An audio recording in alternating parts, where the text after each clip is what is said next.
Hello everyone, welcome to my channel. I hope everyone is having a wonderful day. Before starting the video, please go ahead and hit the subscribe button and give this video a like up. Kyle calls Audra's bluff, and Carter arrests Nick and... Spoiler, Monday, July 21st, 2025, today on The Young and the Restless, Billy ends his partnership with Jack, Nick accuses Phyllis of betrayal, and Nick and Sharon plot their escape. In his sleeping car, Kyle and Audra are kissing passionately on the sofa. She leads him onto the bed, where they continue. As he climbs on top of her in his towel, he stops kissing her.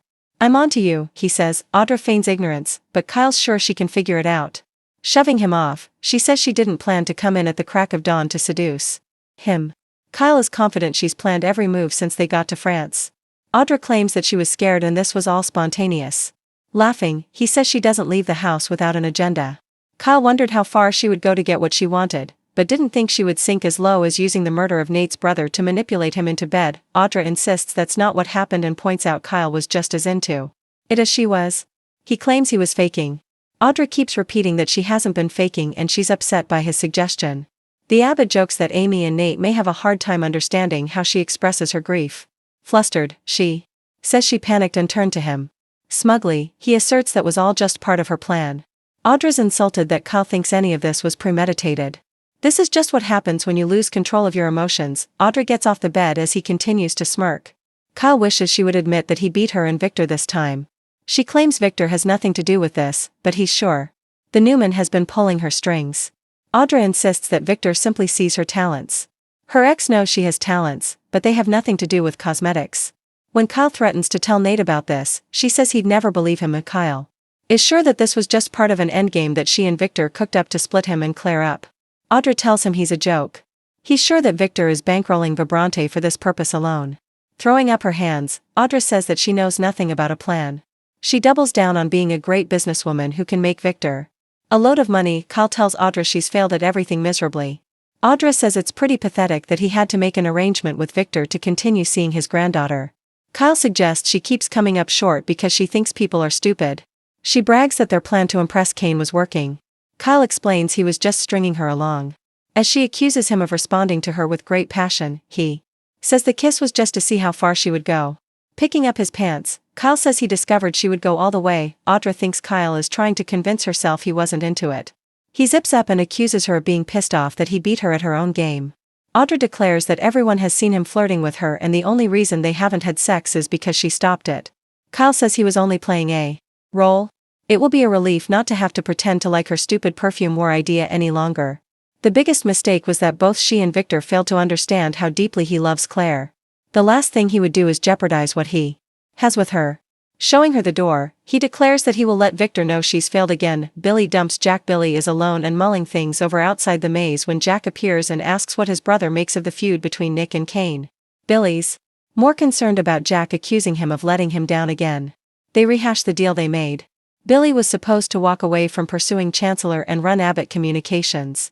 Instead, he's chasing after it again and has turned the new company over to Sally. Jack declares that no investor would tolerate flipping a CEO into place without consultation like that. Billy tells his brother he will get his money back.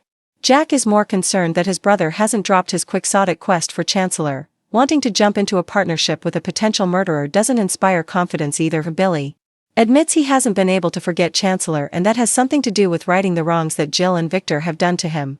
He accuses Jack of just being concerned about his money and gives him an ultimatum: is he in or out? Jack accuses him of having no game plan. Billy repeats his ultimatum louder and louder. Eventually, Jack reminds him that Abbott Communications is a non-starter without him. Declaring that he's done, Billy says he is pulling out of their partnership and will find an investor to buy him out. They can do their best to forget this ever happened. Billy storms off, leaving Jack to shake his head. Phyllis begs Nick not to run. Sharon is with Phyllis in the club car arguing about whether Kane is guilty of killing Damien. Phyllis doesn't appreciate that Nick thinks she's cold enough to look past murder for a job. Nick returns and Phyllis assumes he's come back to apologize to her.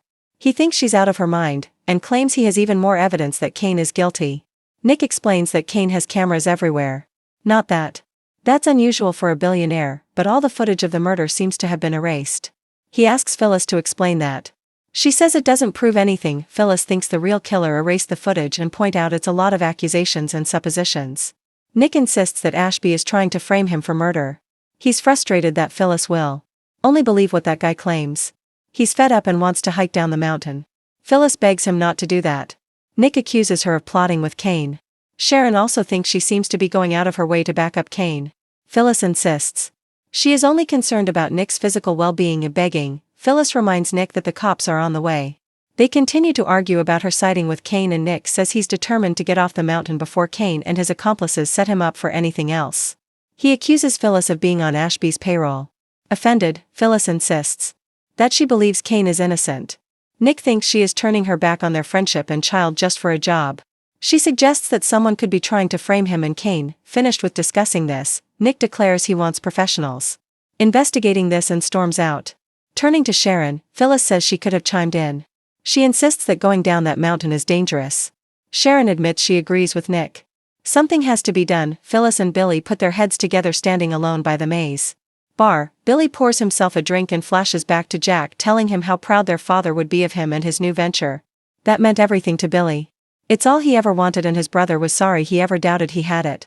Snapping out of it, Billy toasts to making himself proud, with or without his brother. Phyllis appears and says he looks as bad as she feels. Phyllis checks the booze and hopes it's fit for public consumption. She downs a glass and sits. Billy paces and complains about his trust issues with his brother. Phyllis tells him no one likes him going after Chancellor. He never sees any project through to the end and is so easily distracted. He was lucky Yo have his brother fund him, but treated it like a side hustle. Billy claims he had a vision. Phyllis can see that. She also knows that he's very good at convincing people to believe in his visions. Until they don't like my choices, he adds. When Phyllis says that pity isn't a good look on him, Billy claims that no one trusts him. He thinks too big for all the people around him. Phyllis reminds Billy that everyone in Genoa City has treated her like dirt, including him. But she always lands on her feet. She thought she could have a future working with Kane, but now it looks like he could be up on murder charges. She's sure that Nick and Lily are determined to pin it on him. This trip is a disaster. It can't get any worse, she says. Billy says it's not normal for her to sound so defeated. They agree that Kane is innocent, and then she wonders if they should just get drunk. He points out they need a plan, not a drink. She wants a job and he wants Chancellor back. They both need Kane to get those things done. Phyllis suggests they come together to devise a plan to get Ashby off the hook. Nick receives unwelcome visitors. Nick goes to his sleeping car to prep for his climb down the mountain. Sharon shows up and announces that she is going with him. He worries about the danger, but she thinks there is safety in numbers. They both wish that things would just be normal. For the past few months, it has just been one disaster after another. Sharon can't handle thinking about that, so she just concentrates on what's in front of her. Right now, that is going to find the police. There's a knock at the door. Sharon hides in the corner. When Nick slides the door open, Carter is standing there with a goon. Carter says his boss fears his life is in danger and Nick's threats were concerning. For his safety, Nick is being placed under house arrest. This makes Nick livid. Carter notes it appears he is preparing to escape before the authorities can arrive. When Nick bellows at them to get out of the way, Carter warns that he may have to order the guard to draw his weapon. Sharon steps up. And Carter says she will have to come with them. When they protest, Carter says neither of them has a choice.